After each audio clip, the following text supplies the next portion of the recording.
Olá, seja bem-vindo ao programa Retratos, que está em clima de festa nesse dia em que celebramos os 120 anos de Belo Horizonte. E como numa festa não podem faltar música e boas conversas, eu recebo para nossa comemoração um dos fundadores do Estúdio Bemol, Dirceu Scheibe.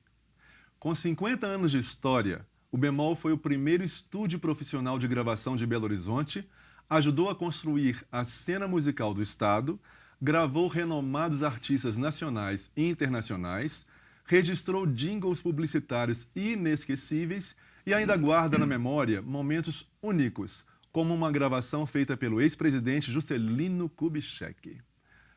Dirceu, é um prazer imenso recebê-lo aqui no nosso programa. O prazer é todo meu, Wagner. Obrigado pelo convite. Foi um prazer para nós. Meu querido, você é mineiro, nascido aqui em Belo Horizonte, BH. Não é? Você estudou no seminário franciscano, depois você se graduou em Direito aqui na PUC Minas, não é? Mas resolveu construir toda a sua carreira na música. E é muito disso a partir da criação do Estúdio Bemol, que foi o primeiro estúdio de gravação profissional de Belo Horizonte. E que agora, nesse mês de maio passado, né, de 2017, completou 50 anos de história.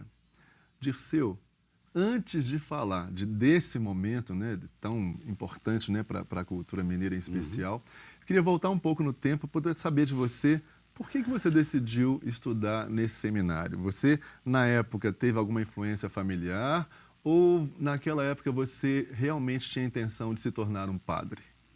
Olha, a influência partiu do meu irmão mais velho, o Afrânio. Sim. Ele realmente tinha vocação, desejava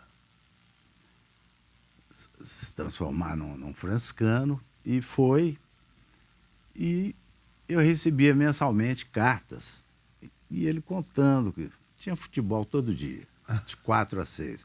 E uma lagoa onde a meninada nadava. Eu com 11 anos de idade. Atiçou a sua fui vontade. Fui atrás e não me arrependo, não. Foram 5 anos e meio. A saúde que eu tenho, eu agradeço, porque os horários eram rígidos, a alimentação toda equilibrada, né? E esporte diariamente. Onde é que você tem isso? Que maravilha, então, hein? Foi muito bom. Eu tive um envolvimento com música, porque a gente cantava diariamente, né? Canto chão.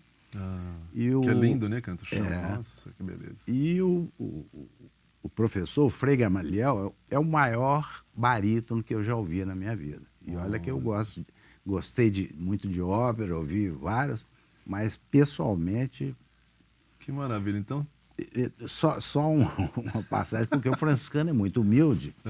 E um dia ele, falando sobre o vozeirão dele, ele falou: olha, eu estou falando isso porque é um dom de Deus, né? Não é vantagem nenhuma, não é vaidade. E depois ficamos sabendo de um show que ele deu com o Zé Morrica, antes de entrar para o convento, que era um astro, né? É mexicano, né? Acho que... Era um astro do cinema mexicano e um excelente cantor. E não sei por que ele fez esse show com o Frei Gamaliel. E o Frei Gamaliel disse que ficou numa situação horrível porque a mulherada foi pra cima dele. Ficou impressionada porque ele realmente cantava. Arrumou um problema, né? Ô, Dirceu, e nessa época que você estava lá no seminário, esses foram mais de 6 anos, né, que você esteve por lá? Em torno de 6 anos. 6 anos, mais ou menos. Como é que era a relação sua com seus pais e irmãos? Você tinha oportunidade de estar com eles também ou não? Era normalmente férias no fim do ano, uma vez por ano.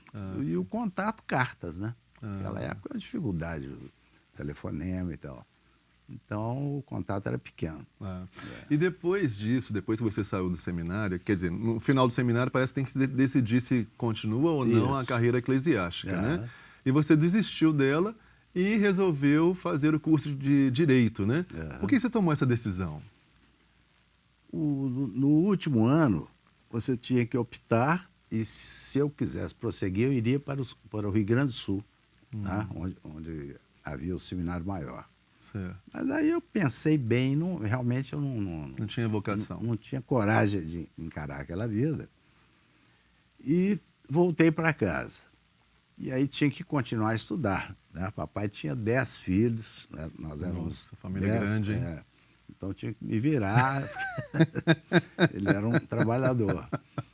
E a opção pelo direito foi pelo que a gente estudava no seminário, né? O forte eram línguas.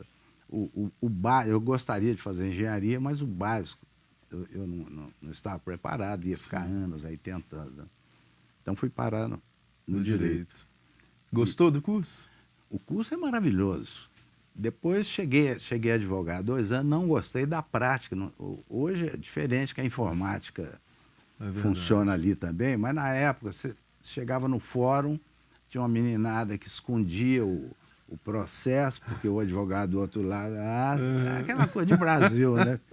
Que hoje deve ser pior. Mas Odisseu, é isso que eu queria falar. Você chegou a exercer a profissão de advogado, mas você depois derivou a sua carreira para a música, né? Uhum. E fez toda a sua carreira, esses anos todos, na música. Exato. Queria saber o que provocou essa mudança tão radical na sua vida, e se você já disse que já tinha um envolvimento com a música lá no seminário, né? Isso. Mas isso pesou? Não. Realmente foi acidental. Eu tinha 2 sócios no escritório de advocacia, 2 ex-seminaristas também, Célio Luiz Gonzaga e o Elvésio Jesus Rezende Chaves. Certo. Todos 2 excelentes advogados. E o Célio tinha um cliente que tinha algum interesse em São Paulo. Numa das viagens, final do dia, foi parar num bar com amigos, não sei o quê, e coincide que na mesa estava Edmundo Peruzzi, o famoso maestro Edmundo Peruzzi. Sim. O Peruzzi tinha acabado de fazer sucesso por uma ideia genial que ele teve, muito criativo, e vendeu essa ideia para o selo RGE, que era uma pequena gravadora. Ele pegou, dentro da música erudita, aqueles trechos mais populares, né? Mais conhecidos. Mais conhecidos, e o que mais se ouve em rádio e tal, gravou com a orquestra sinfônica em ritmo de samba, com uma cozinha lá atrás. Que interessante. Esse disco foi sucesso no mundo todo. Acho que era Violinos, Visitos, Samba, uma coisa assim. Estourou, inclusive, teve lá na Europa, alguém imitou, fez a mesma coisa com um disco de boleros. Tá? Sim. E na mesa ali, tomando uma, ele conta pro Célio. O nosso escritório era modesto, na época não era o que é hoje. E ele, com todo o sucesso, ele falou, eu tenho um disco prontinho, o segundo está prontinho. O Célio voltou louco, né? Eu disse, eu tenho um negócio lá em São Paulo, papapá, me convenceu. Tá? Olha. Aí ligamos para o Peruzzi, ele já marcou a gravação no estúdio, gravou o disco e avisou, tem que trazer, os músicos recebem aí dinheiro. A maioria dos músicos da Sinfônica de São Paulo, né? E a cozinha de samba. Né? Isso aí fez com que você mudasse todo o rumo da sua carreira para a música. Aí mantivemos o escritório, alugamos do lado, né, no edifício Joaquim de Paula, uma sala. Criamos a MGL, Minas Gravações Limitadas. E gravamos esse primeiro disco, que era exatamente o volume 2. Certo. Só que o Peruzzi é um cara muito inteligente, acabou de gravar e falou, olha, nós não podemos colocar um vendedor sair pelo Brasil com um disco debaixo do braço. E realmente, né, daria prejuízo. Então eu tenho mais 3 preparados. Lá fomos nós, vende carro. 4 discos, tá? Gravamos e começamos a procurar vendedores, porque a ideia era sair vendendo pelo Brasil. Sim. A ideia maluca era concorrer com as grandes multinacionais que dominavam o país. CBS, Odeon, Philips. Né? E vocês pensavam em vender de porta em porta? Não, é isso? Não, vender para as lojas. A ideia era essa. Sim, tentando ser lojas, uma gravadora. Entendi. Mas claro que não deu certo. Mas essa tentativa, mesmo que não tenha alcançado resultados esperados, mas ela encorajou vocês a depois criar o Estúdio Bemol, né?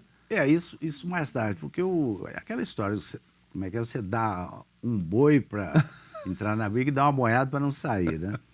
Então, eu tinha trabalhado numa gráfica e já fizemos assim 10 mil capas do disco do samba, 15 mil do outro, que esse é popular, vai vender mais e tal. E ficamos encalhados. Os vendedores saíram e a gente não tinha estrutura, foi loucura mesmo. E o meu irmão, o outro sócio, o Afrânio, meu irmão mais velho, trabalhava na Inglesa Levi, ele era gerente. E conversando com um dos judeus lá, ele falou, explicou a situação, ele falou, eu vou pensar no seu caso. O Afrânio me contou isso. Dias depois, chega um vendedor com uma coleção das seleções debaixo do braço. Senhora. Quando ele falou, o senhor Isaías me mandou matar a charada. Vender de porta em porta, né? Porque... e não deu outra. Aí criamos o selo Palladium e começamos convocamos vendedores e começamos a primeira experiência em BH, umas 2, 3 equipes, sentimos que o mercado era bom, porque naquela época você não tinha facilidade de hoje. Então o funcionário público, a professora, não tinha tempo para ir à loja. Então você chega com bons discos, vendi, facilitar, pagar de 4 vezes e tal. Deu certo. Ah, que maravilha. Nós vamos interromper brevemente a conversa para um intervalo, mas a gente não saiam daí que a gente volta já já.